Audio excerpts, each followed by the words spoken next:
નમસ્કાર ધોરણ 10ના વિદ્યાર્થી મિત્રો, આજના આ વિડીયોમાં ધોરણ 10 વિષય મિત્રો સામાજિક વિજ્ઞાન છે, જે તમારી ગાલા અસાઇનમેન્ટ બુક 2026 છે. તમામ મિત્રો પછી પ્રશ્નપત્ર 4નો વિભાગ એનું સંપૂર્ણ સોલ્યુશન આજના વિડીયોમાં આપણે જવાબો સાથે જોવાના છે. તો વિડીયોને તમે અંત સુધી જોજો મિત્રો. આ ચેનલ પર નવા હોય તો પ્લીઝ ચેનલને તમે સબસ્ક્રાઈબ પણ જરૂરથી કરી લેજો. તો આપણે અહીં વિડીયોને સ્ટાર્ટ કરીએ છીએ. તો સૌપ્રથમ આપણે અહીં જોડકા આપેલા છે વિભાગ એની અંદર. તો જોડકા જોઈએ. તેમાં એક નંબર છે કે પ્રાચીન ભારતનું પ્રથમ યંત્ર. તો એનું જે સાચું જોડકું કઈ થશે? ઓપ્શન ડી આવશે, કુંભારનો ચાકડો. બરાબર. પછી કુતુબ મિનાર આવશે દિલ્હી. પછી સુંદરવન ક્યાં આવેલું છે? પશ્ચિમ બંગાળની અંદર. બરાબર. ઓપ્શન બી આપણો સાચો જવાબ થશે. પછી અબરખનો વિશાળ જથ્થો તો કયો આવેલો છે? મસ્કોવાઇટ. બરાબર. પછી દેશમાં સૌથી વધુ સૌર ઉર્જા મેળવતું રાજ્ય ગુજરાત આવશે, ખાસ યાદ રાખજો. પછી ખરા ખોટા છે કે જૂનાગઢમાં 4 ગુફા સમૂહ આવેલા છે. તો વિધાન ખોટું છે. જે રાજ તરંગિણી એ ભારતનો સર્વપ્રથમ ઐતિહાસિક ગ્રંથ છે. તો વિધાન સાચું છે.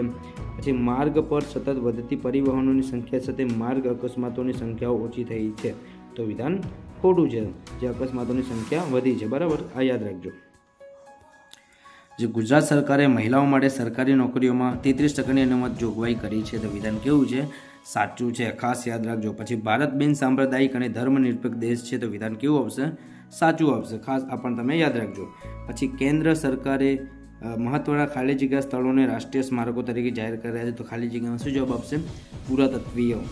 પછી ભારતીય સંગ્રહાલય ખાલી જગ્યામાં આવેલું છે. તો કોલકાતામાં ભારતીય સંગ્રહાલય આવેલું છે. બરાબર. પછી પૃષ્ઠીય જળનો મુખ્ય સ્ત્રોત ખાલી જગ્યા છે. તો વૃષ્ટિ. પછી ભારતમાં કૂવા અને ટ્યુબવેલ સિંચાઈના મુખ્ય માધ્યમો છે. તો કૂવા અને ટ્યુબવેલ જવાબમાં આવશે. ઓકે. પછી ખાલી જગ્યા નામની સંસ્થા ઓએનજીસી અને રાજ્ય સરકારને હેલિકોપ્ટરની સેવા આપે છે. તો પવન હંસ. બરાબર.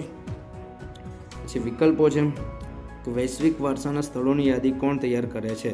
તો વૈશ્વિક જે વારસાના સ્થળોની યાદી આવશે યુનેસ્કો તૈયાર કરે છે. પછી ધરોઈ બહુહેતુક યોજના કઈ નદી પર નિર્માણ પામી છે? તો કે સાબરમતી નદી પર. આ પણ ખાસ યાદ રાખજો, મોસ્ટ ટાઈમ બી છે. પછી મિત્રો 18 નંબર છે કે નીચેની બહુહેતુક યોજનાઓને તેમના સ્થાનને આધારે ઉત્તર દિશાથી દક્ષિણ દિશા તરફ ગોઠવતા કયો વિકલ્પ સાચો જણાય છે? તો ઓપ્શન ડી વાખડા નંગલ, ચંબલ ખીણ અને નર્મદા ખીણ અને નાગાર્જુન સાગર. બરાબર. તો આ જવાબમાં આવશે. પછી નીચેનામાંથી કઈ આર્થિક પ્રવૃત્તિ સેવા ક્ષેત્રની પ્રવૃત્તિ છે? તો કઈ આવશે? શિક્ષણ. ઓકે. પછી નીચેના પૈકી કયા દેશમાં મિશ્ર અર્થતંત્ર પ્રવર્તે છે? તો ભારતની અંદર આવશે. પછી 1-2 શબ્દોમાં જવાબ લખવાનો છે કે કઈ બાબતોમાં ભારતીય રેલ સેવા ઉત્તમ ગણાય છે? તો કે ભારતીય રેલ સેવા એશિયામાં સૌથી મોટી અને વિશ્વમાં બીજા ક્રમનું સૌથી મોટું રેલવે નેટવર્ક હોવાની બાબતમાં ઉત્તમ ગણાય છે. અને સમૂહ સંચારના 2 માધ્યમો કયા છે? તો કે મુદ્રિત માધ્યમ અને ઇલેક્ટ્રોનિક માધ્યમ. પછી ઉત્પાદનના સાધનોની ફાળવણીની મુખ્ય કઈ 2 પદ્ધતિઓ છે? તો કે ઉત્પાદનના સાધનોની ફાળવણીની 2 મુખ્ય પદ્ધતિઓ બજાર પદ્ધતિ અને સમાજવાદી પદ્ધતિ છે. પછી જે પ્રવૃત્તિનો હેતુ આવક મેળવવાનો કે ખર્ચ કરવાનો ન હોય તે પ્રવૃત્તિને કઈ પ્રવૃત્તિ કહે છે? તો જે પ્રવૃત્તિનો હેતુ આવક મેળવવાનો કે ખર્ચ કરવાનો ન હોય તેને બિન આર્થિક પ્રવૃત્તિ કહે છે.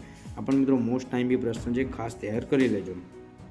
વિદ્યાર્થી મિત્રો, આજના વિડીયોમાં આટલું. આઈ હોપ તમને આ વિડીયો ગમ્યો હશે. વિડીયો ગમે તો વિડીયોને લાઈક અને ચેનલ તમે જરૂરથી સબસ્ક્રાઈબ પણ કરી લેજો. Thank you so much for watching. જય હિન્દ, જય ભારત.